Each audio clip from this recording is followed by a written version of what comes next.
Joining us now is OjyOkpe with stories trending around the world. Hello, Jinx. Good morning, Dr. Abati. How are you this morning?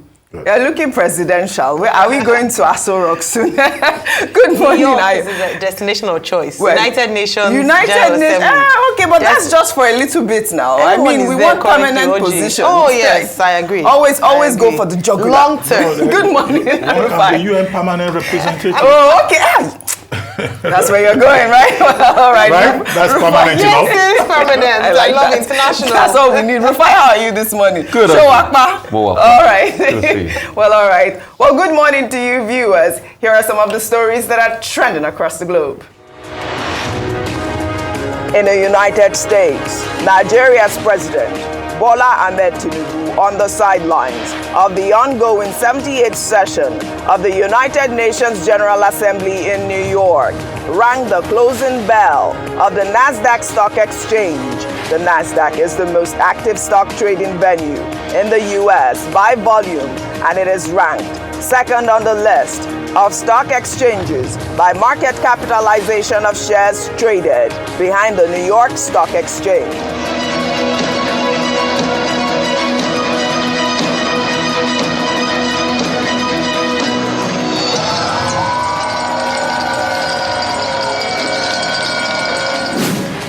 Then, Israel's ambassador to the United Nations, Gilad Erdan, was detained by security personnel shortly after he left the General Assembly Hall at the United Nations to protest the speech by Iranian President Ebrahim Raisi. Before storming out of the hall, the ambassador held up a picture of Masha Amini, the Iranian woman who was brutally murdered last year by the country's moral police for not properly wearing her hijab. In France, Britain's King Charles III and Queen Camilla arrived the country on Wednesday for a 3-day state visit. The royals were received by French President Emmanuel Macron and his wife, Bridget. In a ceremonial welcome, the French Air Force elite acrobatic flying team performed the fly past, and they were treated to a state dinner at the Palace of Versailles, which had in attendance actor Hugh Grant, footballer Didier Drogba, and singer Sir Mick Jagger. Under sports in Spain, a new report by El Confidencial on Wednesday claimed that former Spanish FA President Luis Rubiales and his father put pressure on the head of the Spain's women's team's press office to state in writing that Jenny Hermoso gave her consent in the Kissgate scandal with Rubiales and authorized the release of the statements that dismissed the controversy. Rubiales came under intense scrutiny following the kissing incident, with protests against his presidency taking place across the country and high-profile individuals calling for him to resign before he succumbed to resignation. Finally, in Nigeria, the Kano State Governorship Election Tribunal on Wednesday sacked Abba Kabiru Yusuf as Kano State Governor and declared the candidate of the All Progressives Congress, Nasser Gawuna, as winner of the election. In a video that has now gone viral on social media, Gawuna was seen celebrating the victory with the chairman of the All Progressives Congress and former governor of Kano State, Abdullahi Ganduje.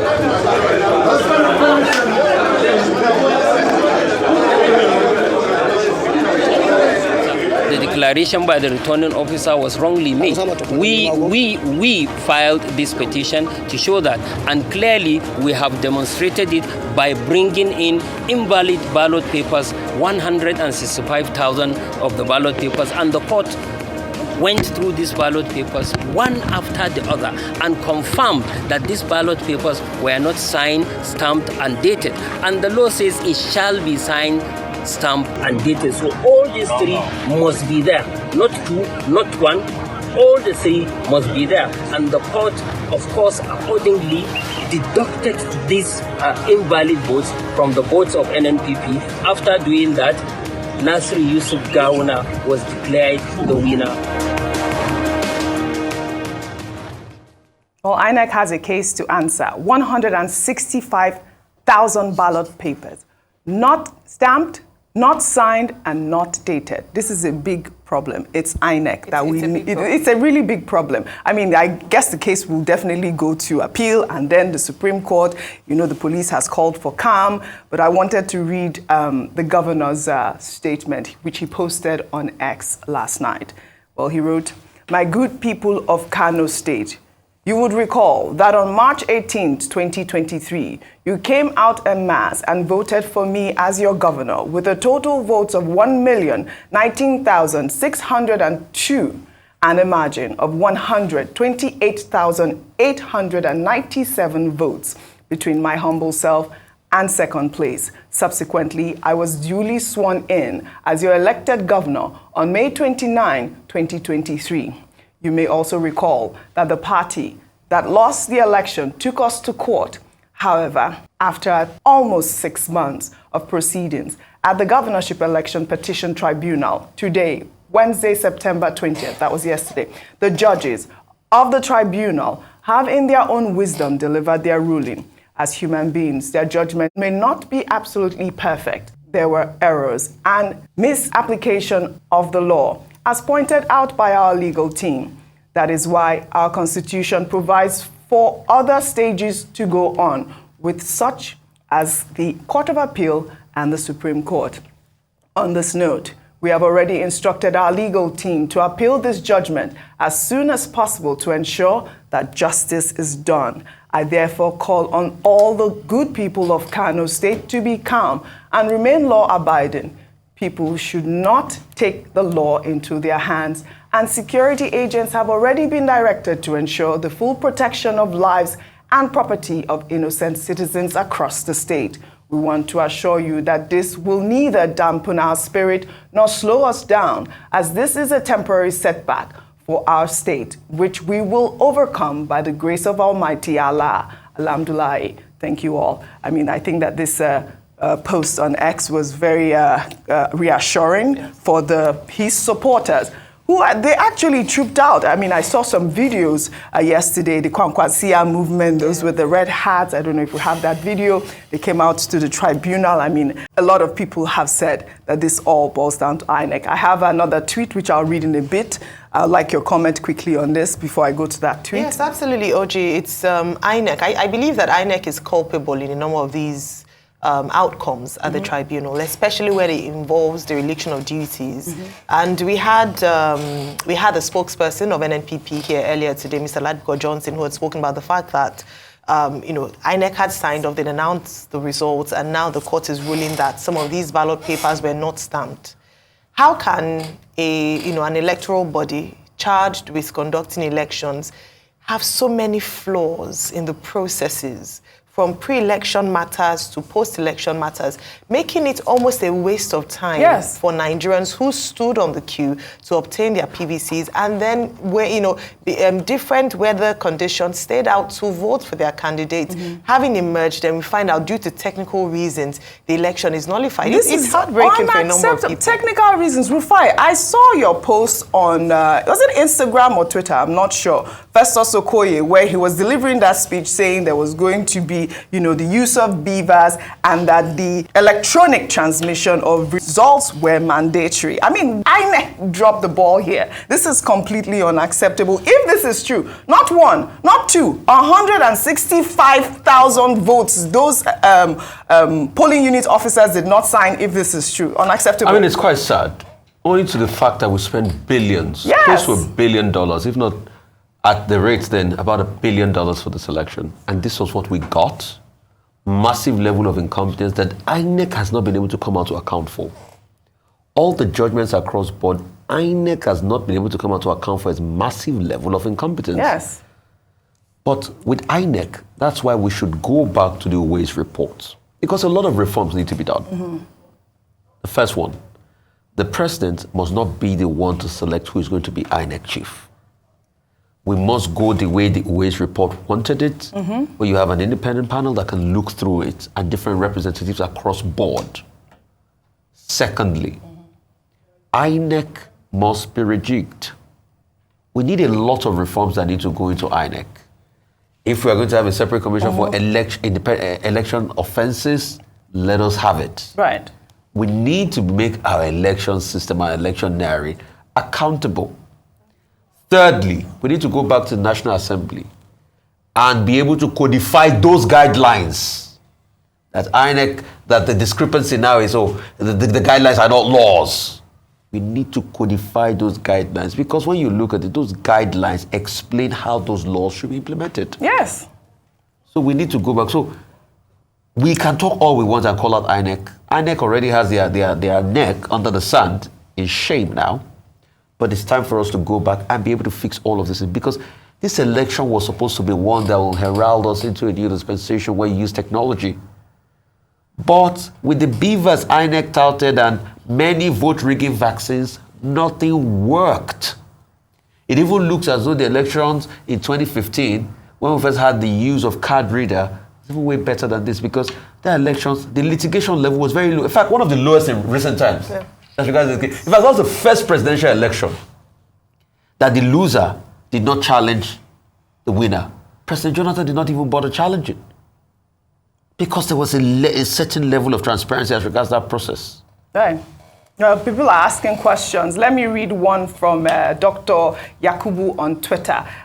He wrote, I have these honest questions regarding today's Kano judgment and need only honest and objective answer. I understand that the tribunal has ordered the inspection of the used ballot papers, and they found that 165K ballot papers across the state were either not signed, stamped, dated, or both, which made them wasted. 1, statistically, under normal circumstance, it is not possible that all those ballot papers belong to a particular candidate. 2, where were the party agents at the polling unit ward level and local government level when the votes were inserted?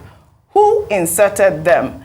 3, assuming 165K votes were deducted from NNPP, it will remain about 863K votes from them, while APC had 890K votes. However, the election had more than 70K votes cancelled due to overvoting, more than the difference between the votes scored by the two parties, 27K.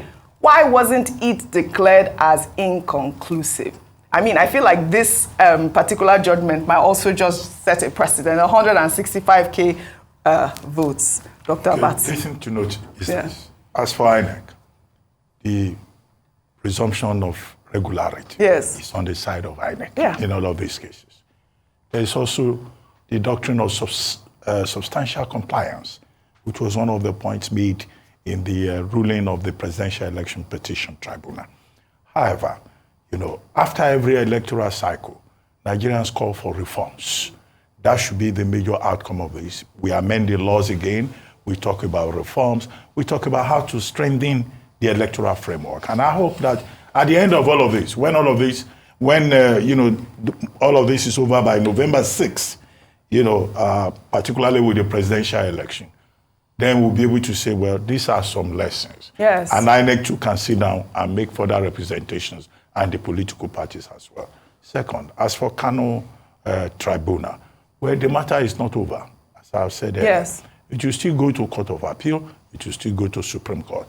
It's a good thing that the governor is appealing for calm, and every other party that may be associated with this, on all sides, including individuals whose ego may have been invested in this development, they should please conduct themselves in a peaceful manner and respect the rule of law. Now, the third point, Ladipo Johnson was here, and he said, they have grounds of appeal. That's for the courts to determine. The reference to the ballot paper must be signed, must be stamped, that's section 63 sub 1 of the Electoral Act 2022. If you go further to section 63 sub 2, which was what Ladipo Johnson was quoting, and I told him that, yes, he quoted correctly. He says that if in the booklet some of the ballot papers are not signed, but they come from the same source, if in the opinion of the returning officer, he thinks that, okay, this can be used, those ballot papers shall be used. They didn't say can. The lawmaker says shall And in law shall is mandatory.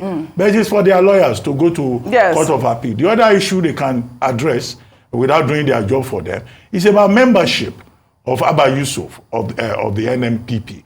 You will recall also that in the Presidential Election Petition Tribunal case, that issue also came up with regard to Mr. Peter Obi of the Labour Party.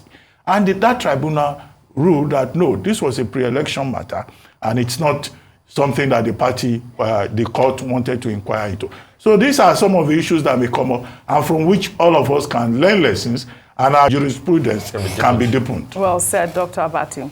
Well, you know, the victory of the APC Guber candidate is coming as the United States Court in Eastern Illinois ordered the Chicago State University to release the academic records of President Bola Ahmed Tinubu to the presidential candidate of the People's Democratic Party, Atiku Abubakar. A U.S. magistrate judge gave the ruling on Tuesday, ordering the university to produce all relevant and non-privileged documents to Atiku within 2 days.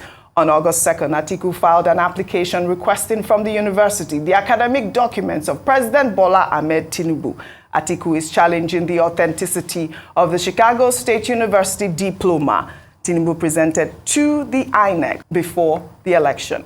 The former vice president argued that, among other things, a second Chicago State University diploma has since emerged, dated June 27, 1979, that bears the name Bola Ahmed Tinubu, but also presents with a different font, punctuation, seal, and signatures than the June 22, 1979 diploma, among other alleged discrepancies. We did discuss, Dr. Abati, you read out this statement right before we closed. We didn't have a time to discuss it, but I don't think there is much to say on this topic other than the fact that, I believe that Tinubu's counsel had said that, it was a clerical error that caused those punctuations and for the certificates to be different. And if you recall, on September 8th, the Chicago State University had responded to Atiku, saying that Tinubu attended the Chicago State University. The only thing that they could not verify was the authenticity of his diploma because they consider it a ceremonial document. So, I don't know what's going to come out of this, report. They have confirmed that he did go to the school. We just need to know, what the records say at the end of the day and to be sure that it is really a clerical error that caused those discrepancies on his certificate. Yes, well, that's what we're trying to find out. And correct me if I'm wrong, Dr. Abati, with regards to new evidence presented at the Supreme Court.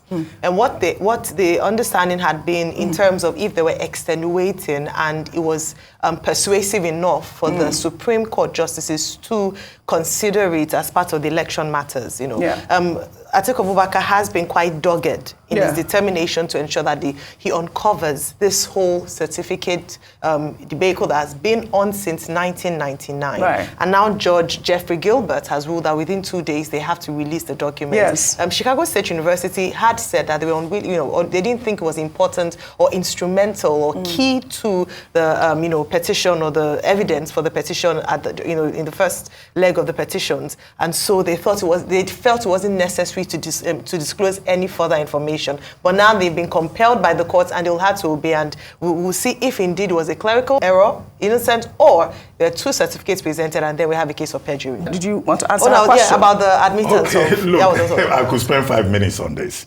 There is something in international civil litigation called forum. So will the forum apply here? Can the finding in a foreign court, can it apply within our own environment? So these are some of the issues that will come up. But what the Judge Gilbert was saying is that the discovery is for use. So that question is in relation to that. And that the person who has brought the matter is an interested person. But what is discovered in that foreign court, can it apply in a foreign jurisdiction? That's number one. Number two, the Supreme Court, the Apex Court, is not a court of evidence. It's the Apex Court, it's a policy court. So you don't go there and bring fresh evidence that you have not pleaded in the lower court. However, except you can prove exceptional circumstances. But the Supreme Court itself will have to accept those exceptional circumstances. And of course, that will cause a lot of argument on or if that comes up. But the issue will be the relevance of that evidence. 2, the weight of it. 3, can it be admissible? And the questions will be, okay, why did the appellant not bring these issues up at the lower court? And then why is this material to the case? Will it, in any case, result in the miscarriage of justice? So these are some of the issues that could come up, but it's up to the apex court to determine. And that's why I think the people have been jubilating. We have caught him. We have caught him. Discovery. Do they even know what will be discovered? Right. Because the issue is about the discovery. Right. Okay, so what if it's of no probative value? That's the word. If it's of no probative value, it will be of no moment. So that's why everybody should calm down and not, generate any foul play or begin to be sentimental and all of that. So nothing is already on the table yet. It may well be of no moment. All right, 30 seconds. I mean, see, the fact that this is even a matter of contention is how shocking things have gone in Nigeria. If somebody wants to lead Nigeria, should be able to get his documents out there, and the school should be able to provide the documents. Yes, through a subpoena, now the court has been able to say they should give it to Atiku Abubakar. It should be no big deal. So, but the fact that this has raised brouhaha as regards, the background of somebody that is leading Nigeria, it is a big indication that we need to go out and look at ourselves once again in the mirror. This information is not supposed to be anything that is supposed to be of any big deal, that you want to authenticate and verify information and documents, about someone that is leading a country like Nigeria. So we'll wait for it to come out, and people will analyze. Either ways, we don't know what's in the document and all of that. Let's just see how this pans out. But going forward, we must have a country where there is full disclosure on everything that surrounds anybody that's going to lead us. Right. Secondly, we must also have a country that we are able to stand tall as regards verification of whoever leads us. And we must upgrade the standard of who leads us. I like that. Upgrade the standard of who leads us. I love that. Well, I'd like to thank you all for your great analysis, as always, on What's Trending. Well, that's all I have for you on What's Trending today. I'll see you all tomorrow.